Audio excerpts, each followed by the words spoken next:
Hi, Valerie. Hi, I'm very happy to be here. I'm very excited to announce my signing and looking forward to what's to come.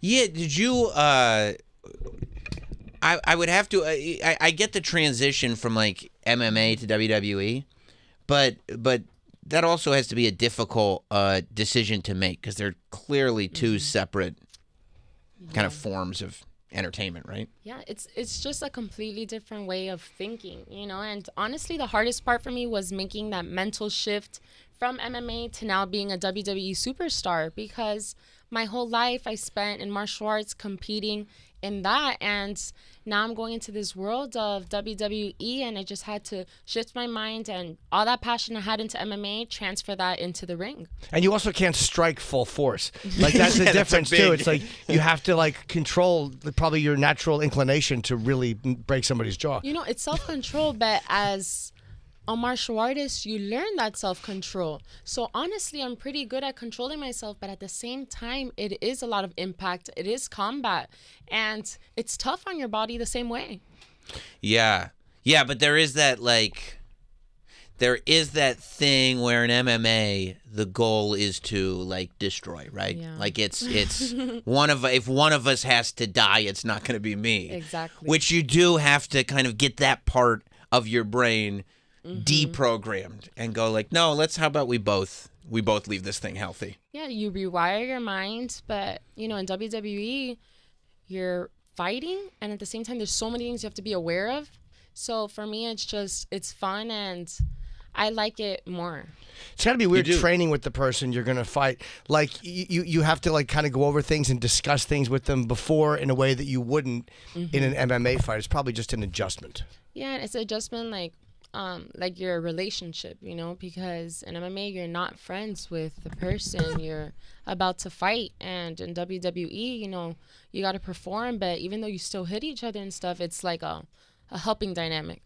Yeah, although guys in MMA can be friends, which I always think they're the scariest guys. Like Sam Alvey, smiling Sam Alvey. Yeah. He said, I could be absolutely very good friends with you, and then still punch you in the face. Like the guys that are comfortable being friends and still fighting, I think are even more frightening than the angry guys. I guess that's the martial arts thing that we probably can't understand, that it's like when you're fighting, like there's an assignment here. Right. We're going to win a fight. This isn't like somebody shoving me or you at a bar and us realizing, okay, we're going to get our teeth knocked out now. Yeah, well, no, if somebody shoves me, I'll usually say something like, I don't want to go to jail, which means I don't want to get beaten up because you'll go to jail for killing me. Hey, dude, not worth it, okay? Not worth it. Did you ever train martial arts, Jessica? No, but I'd love to, but I never did it. You never did it either? No, and my body would tell you I've never done it. It's very physically obvious I've never done it. Yeah, can you assess somebody, like when you look at somebody like Jim, do you go like, well, this person is not a physical threat, or do you go, you never know, there could be something under the surface? I mean, my fighting mentality is I could defend myself and fight anyone, but really there's so many weight classes, everybody looks different. MMA, everybody has a different type of body. There's jiu-jitsu, that their bodies are different, strikers look different, there's girls that are like big but they're not as powerful, so everybody's body is different, and really the way they perform is based on their heart. Yeah, but I could probably see that I could not pinpoint, and I'm not an expert, right? I could not pinpoint what Jim, or myself, if I look in the mirror, I go, I don't know what discipline you would think I would specialize in. Me too. Like if you were looking at me and going like, oh yeah, this must be, he doesn't look physically intimidating, but I'm sure you look like a little judo. Little judo. Would you think that you look a little scary? Thank you very much. I appreciate that. I'm a little scared. I'm out of shape and I blink a lot. It's uncomfortable. I understand. I'm uncomfortable to be around. If you only knew. Yeah. There is something about Jim where it's like the fact that he's been around this long, there's probably a body somewhere. Yeah, no. There's probably. Yeah, no, I've never trained, but I want to. I keep telling myself, I want to. I'm just lazy. I don't do it. But do it because it's the best form of cardio also. A lot of people now are using martial arts as a way of weight loss and management of your health, because you don't even realize how you're working out, like you're boxing, but like you come out there drenched. It's different than running on a treadmill 45 minutes. People don't want to do that anymore. So like hitting the bag, like releasing your stress, it's just a good way of therapy. How do you maintain confidence? Because we were just talking about the fact a lot of comedians come in here, and the confidence level of comedians is probably not the same as like a professional mixed martial on artist. stage we seem I seem very confident on stage, right? Yeah, but then you're in life. yeah. I mean, in relationships we're pussies, but on stage, yeah, for that 45 on stage. Oh yeah, I seem like a rock star. Yes. Oh yeah, on stage I'm confident, and as soon as I walk off, I'm the mayor of Shitville again. Yeah, is that the same in professional athletics? Like, do you ever have a period of time where you're the mayor of Shitville, as it were, or do you have to carry that sort of level of confidence with you? I mean, everyone acts like they do. Like, I could be anybody, and they sell their fights, and they do all these promos and stuff. But realistically, before you get in the cage, you're shitting yourself. Yeah. You're scared, you know? Somebody's in front of you about to try to kill you. How could you not be scared being locked in there? Right. It's a kind of fake confidence, but you do believe in yourself, and that's what wins fights. What does it take to get over that? Like, is it the first time you touch each other, or the first punch, or is it like, what is it that kind of snaps you into the moment? Like, all right, I'm not afraid now. I'm fighting. Oh my God. For me, even when they would announce me like Valerie Loureda fighting out of the red corner, there I would be shitting myself. I turn around, I don't want to look at what's happening. But as soon as the fight starts and I get hit for the first time, that's when like my mind changes to you're in a fight. Like it's kind of like you black out. I always felt like I would just black out. I would just see like punches. It was weird. It's like a game plan, and you just try to win and hurt. Like, you just try to hurt. Fighters are just built different. Can you imagine being like, I'm at my best after I get punched in the face the first time? That really brings out... Right. Because I think that would probably bring out the coward in me. Yeah. And just a slap to the face. It's like, oh, no, I don't want that anymore. No, but it's more like an insult. Like, you just touched me, and then you wake up, and the aggressiveness comes out. I understand that. Yeah. It's how I feel on stage when people have gotten physical with me, like come towards me or thrown Has that something happened? at me. Oh, yeah. Yeah. I've had bottles thrown at me. Oh. Yep. Yep. And then once that happens, I'm like, I will fucking kill you. I will. I'm serious. But I've do you had that stop happen. what you're doing? Or Yes. like, Yes. oh my I God. once walked off stage and because a guy heckled me horribly, and I said, "Excuse me, everyone," and put the mic back in the stand at the Fat Black. At the Comedy Cellar, and walked off and went up to him, and I was like, "Don't you ever fucking talk to me!" I took him by the arm and put him up against the wall, Really? behind the curtain. I told the audience to wait for me. Oh, and then you went back on, and then you went back. I went back on stage, and they all stood up and gave me a standing ovation. That's I was awesome. furious. I would never have been able to follow that moment. Like, I would do that, and they'd clap for me, and then I'd just start bombing for 40 minutes. I said, "I'm so sorry," but I was so enraged that he because he was like, he got up to leave right when I walked on stage. I mean, when I got up, and he's like, I don't want to fucking hear you. And he's like, by the way, your hair looks like shit. Like, it was just mean spirited. Oh boy. And I took a second and I said, excuse me, everyone, I have to handle something. And I just went up to him and I took him by the arm, big guy, and I slammed him against the wall. I don't know what happened to me. That's a bad bitch. I was like, fuck you. Yeah, you had a lot of energy from not brushing your hair. Fuck you. I did look like shit, but fuck. I'm not saying he was wrong, but he was rude. Yeah, but punching somebody is probably that aggression to get out. That's got to feel good to know that if something gets physical in life, you can handle it. Like, what a nice confidence that is just to live with. I mean, that's self-defense, and I feel like that's very important for women. You know, everyone should know how to defend themselves because it gives you that sense of confidence. And I've been doing that since I'm 3 years old. So everywhere I am, I'm pretty independent. You know, at the same time, always looking at her because there's things that are out of my control. But for the most part, I'm pretty independent, and I'm confident in myself, and I know that I could take care of myself and at least react right in a situation of danger. Why'd you start training so young? Was it like your father or your mother or your brother a fighter? My dad was a grandmaster in Taekwondo, owned a school in Miami, 30-something years. I was born into it. I was forced into it. And my mom was a cheerleader and stuff, so they put me on both, and I came out like this. Oh, wow. Cheerleader who can fight. Yeah. It's pretty good. Yeah. Pretty good. Yeah, that's kind of how you want to raise a daughter, right? Yeah. So when did you find pro wrestling? Sports entertainment.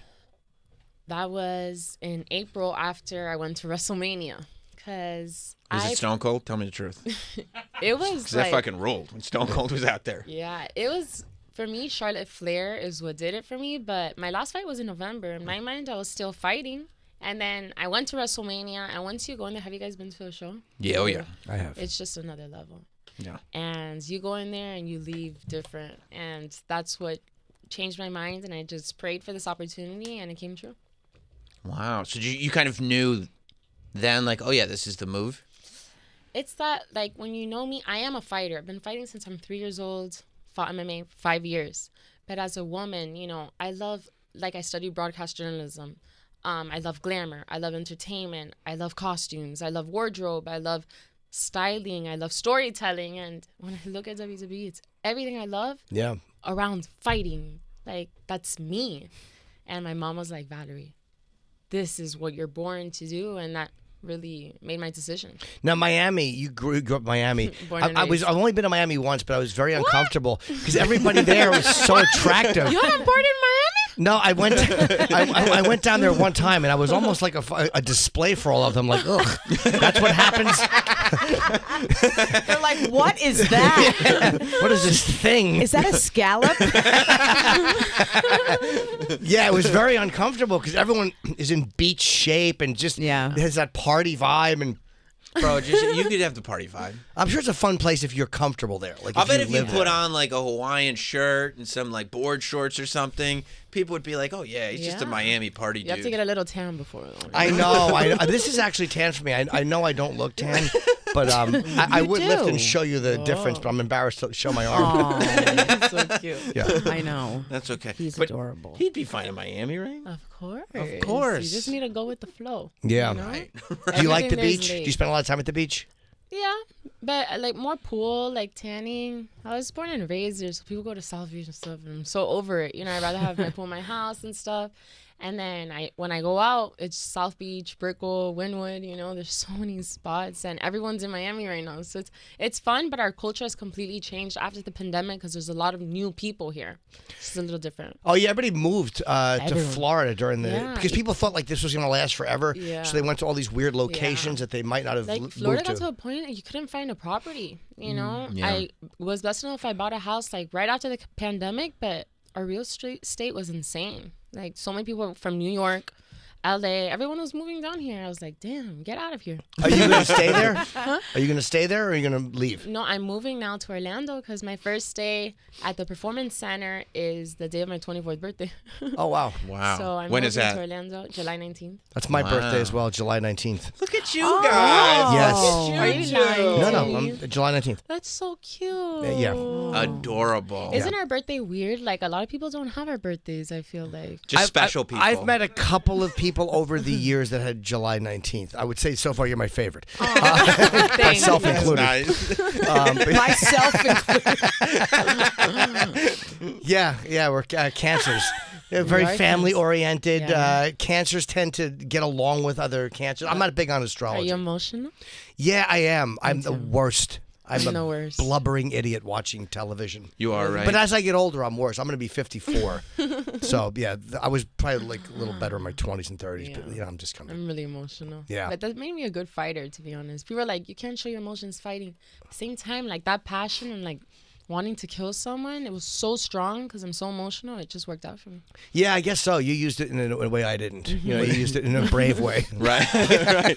You're good at complaining about things. Yeah, I really am. And I'm good to starting shit and then walking away quickly when it gets heated. Yeah. But you found that, like, when that rage started to build, you could actually channel it. Like, it was helpful to you. Like, I turn into something. Like, you see me like this, but this isn't really me. Like, I'm gritty. Like, yeah. I would just transform. And I just, like, the first time I would punch, like, when I would throw fighting, I would just, like, throw hard every single punch. And as soon as I would see, like, a little blood, it's like a shark. Like, Oh my God, that's amazing to me. That rules. finish, like, don't stop, just They're I weakened. love seeing after every punch, like, more damage. But then it would still go down and get hit. My eyelashes would come up. I'm like, damn. That's awesome. Do you like a good slicing elbow on the forehead? No, don't tell me that. That's the only thing in MMA I don't like, those elbows, because it leaves a scar. Everything else I could fix. But the scars, I have one here on my eye. I don't know if you see it. But have you ever dropped an elbow like that and split somebody? Because nothing cuts someone open like an elbow. I have not. I'm more of like a puncher, but from ground and pound, yeah. But I haven't really split someone from an elbow. How about with jiu-jitsu, it always freaked me out is when you're fighting, if somebody's bleeding or if somebody's sweating. I mean, people sweat in your mouth. Slippery. You can't avoid it. You have to be grimy. Yeah. Like, you have to, like, something dirty inside of you. Like, for real. Even training in the gyms. Honestly, that's the worst part because there's so much infections and staph and, like, ringworm and all of that. Oh, on the mat. As a woman, it sucks. It sucks. You have to take, like, 5 times the care of yourself, and the scratches all over the face and stuff. It just sucks. Can you get ringworm from the mat? I've heard guys get it. Yeah, of course. That's like so common. You have to like shower right after, disinfect. There's just so many things you have to be always aware of if you care about how you look. You know? Yeah, I obviously don't, but I mean, I've had hopes at one point in my life. So, do you use like a lava soap in the shower? Like I heard something like a construction worker, like lava, a really yeah. intense soap to kind of make sure you don't get. I just shower right after and disinfectant soap, like anti-infection. Right. Yeah, that's what I do. But the worst part is those cauliflowers. Have you seen how ugly those things They are? are, yeah, but they do say fighting when someone has cauliflower ear. I haven't seen them on women as much. Oh my God. Because They look badass on dudes. Yes, they do. Some women don't get it. Like, it depends how hard your ear is. It's weird. I started to get it. The difference is that I was so psychotic that I would take care of it. People, you're supposed to drain that. Drain them, right. And then not get hit there again. But these guys drain it, get hit again, blows up, and then they say, fuck it. They leave it like that. Yeah. I would drain it and wear my headgear. I never hardly grappled without a headgear, even though you could still get that from just getting hooked in the ear. Like, it's just blood accumulation there. But it But you doesn't don't affect want your it. hearing, though. Huh? You don't want it. I don't want it? No. No, you think I wanted my hair up when I look pretty with my ears like that? Yeah. No, that's so ugly. But you can hear the same, right? It doesn't Yeah. affect your ability to hear. No, but AirPods don't fit me. I guess not. I would take the trade-off, AirPods though. don't fit me well. Well, yeah, see, that's the difference between me and you. That like both of us, I think, would like to have that. So people, I could beat people up. Look at my ears. When you can actually do it, Who needs you probably AirPods? don't need that. You don't need AirPods, though. If you have cauliflower ears, you can just fucking play your phone on the speaker, and who cares? Yeah, say something. Say something. Yeah. Sign of a fighter. Who was it at WWE that like kind of was like, yeah, let me show you what this world is all about, and I think you'd be a good fit. Like a wrestler, or like. Whoever. Well, when I went to Wrestlemania, I met Triple H, and he FaceTimed me yesterday before I announced, and that was so cool. I was so excited and honored, and also James Kimball, he played a huge part to bring me into the WWE, and my manager Abraham, that's here. It was a teamwork decision, but Charlotte Flair followed me. Nikita Lyons in NXT, she's there in Orlando. I'm looking forward to being there with her. We become friends, but everybody showed me so much support. It's such a friendly environment, and they're amazing. Yeah, Bellator is a big promotion, but WWE is a different level of monster. Yeah. So you recognize it already. Like you're walking into something like a really giant machine. With Bellator, I was always like, okay, Bellator is like right under the UFC, but I was like, I really made a name for myself in Bellator. Like I grew my brand like to almost 1 million followers, and really that's not a common thing in Bellator. I did that with like my own marketing and my own branding and stuff, but going into the WWE, I understand their fan base and stuff, but really I'm just looking forward to becoming the best wrestler I can be and being a good superstar. And I'm going to keep branding myself the same way, but just the sky's the limit, and I know the opportunities are going to come, but really right now I'm focused on proving myself because I have a long journey ahead of me and very tough. Have you gotten in the ring at all to like roll around and see how it feels? And yes, that was my tryout. So I went to Wrestlemania. I didn't try out there, but I went to watch it.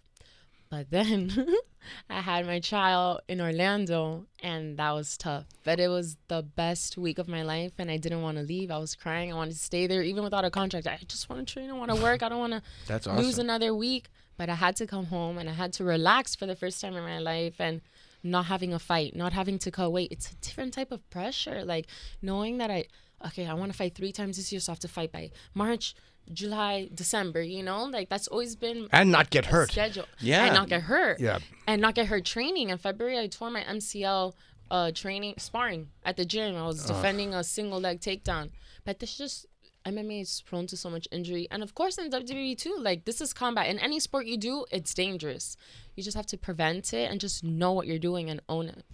Yeah, the hardest part is getting yourself to go. Like I have a trainer at the gym, obviously, but I make.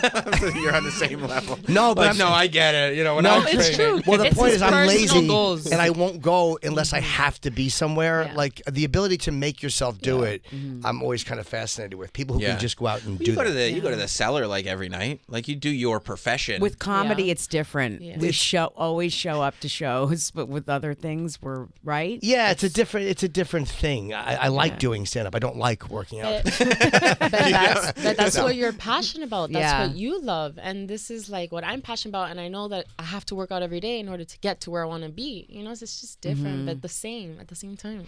There's clearly a lot of confidence in you, right? Because I mean, did you expect? I mean, there's not that often that a new signee gets kind of a little media blitz to announce to everybody and get on the interview circuit right away and everything. I mean, I feel like you're on the fast track. I mean, I have my background, you know, and I did do a lot for Bellator, and I did change the whole stereotype and generic for women in mixed martial arts. But also, other than that, I'm representing Latinas in the WWE, which we are a minority, you know, and for me, becoming the first Cuban American woman to sign is like history is being made, and, you know, it's a big win for los Latinos, and especially in Miami. So I think that more than anything is most important to me, knowing that I'm about to do something and also having the confidence that I could represent. You know what I mean? Yeah. If there's anybody that could represent our culture, it's me. And I feel like I was born to do that. Yeah, it has got a lot of pressure to kind of feel like you're bringing other people with you. I wouldn't want that pressure. Especially when you haven't done it before. Like No. you're entering into I this love new it. thing, and you're No, I love it. You do? Because I was raised by my abuelitos, you know, and I saw my abuelitos immigrate from Cuba to Miami, you know, start from nothing. My grandma used to planchar. She used to iron clothes house to house. My grandpa used to be a little mechanic for police officers, you know. We came from nothing. and now you're a superstar. I know, and I'm in the beginning, and there's so much to come, and I'm just humbly just gonna work very hard and just be myself, because that's what's gotten me here today. How long do you think, or would you like it to be before you're on television? I'm crazy, Right. and in my brain I have secrets of what I want to do, but I trust, and I'm just gonna go into the gym and be teachable and learn as much as I can, absorb from these coaches that are incredible. And my goal is to be on TV by the end of the year and hopefully make main roster as soon as I think I'm ready. But knowing my work ethic, if I put my mind to it, I'm going to do it. You want to be at WrestleMania next year? Yeah. But don't tell anybody. I won't say it. I said it. Don't tell anybody. It's in LA and I can't stop thinking about it and I dream about it every night. I'm going to find a way to be in it. Have you been to Cuba? No, I have not. I want to go. I think they're opening No, up because flights. as Cubans, it's like, you don't go back to Cuba. Oh, you don't wanna go, You know, okay. it's like scary. You got But out. But when I go back, I want to like vlog it and see where my grandparents were raised. Yeah. Next to La Universidad and stuff. I don't know. I think I still have family there, like cousins and stuff. I want to go back. Have you thought about your WWE attire? All of the Yes. presentation is all important. Are you Yes. going to go like MMA and represent that, or are you going to be more sensational? No, I'm Valerie Loureda. I love glamour. I'm gonna do the little bra, the little shorts, my cute tights, pink. Like that's me. That's how I would fight in MMA. I would design my fight clothes. Yeah. Like, literally, I would get a designer and be like, this is how I want my fight clothes to look. And the only thing is in MMA, I couldn't really experiment with the bra because if they move it, there's a Sure. slip, you know. Yes. So I Let's always had avoid to that be- at all costs. No. Yeah.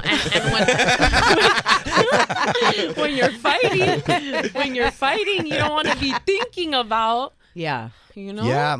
So in MMA, I was always more like conservative, but here I'm gonna be more myself, you know. And I cut weight for this signing, like if I was gonna fight. So that's a big accomplishment for me. But I'm taking this super serious, and I want to look my best and feel my best. That's fantastic. Well, congratulations, Valerie. Yeah. I'm Thank you. excited, as I think we all are, to watch your progress, and let's see if you get to WrestleMania next year. You got till April, right? I've got to April. You got till April. It's July. Let's go. go. It's cutting it short. It's cutting it short. If I would have started like in April, then, Yeah. Well, that's when the path started. That's when we started thinking, right?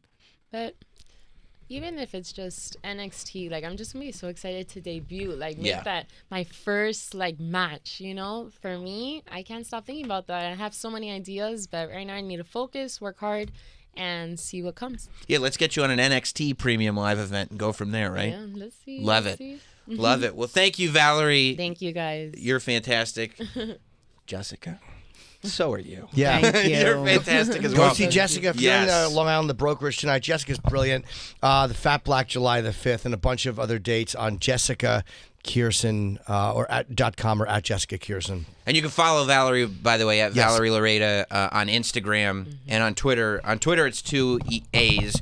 On Instagram, it's 1 A. Yeah, they took it from me. Yeah, I know. They do it. But you're very active on Instagram, Yeah. so give her a follow, Ski, on Instagram. And, watch. Be watching NXT, because Valerie's going to pop up stir soon. it up. Yeah. It'll be great. Yep. Thank you guys so much. I guess Thanks, that's guys. it. Yeah, of course. And if you want to see me next Wednesday, Fat Black Pussycat, and just go to jimnorton.com for dates. You can send the hate tweets in now, because we're taking another week off. Yes, we are. The lazy boys of summer are taking another week off. Paying these guys. Yes. Yup. A paid week off. Yep. Well earned. Well earned after 4 shows. Deal with it. Deal with it. We'll see you in a week. Goodbye. Goodbye. Everybody.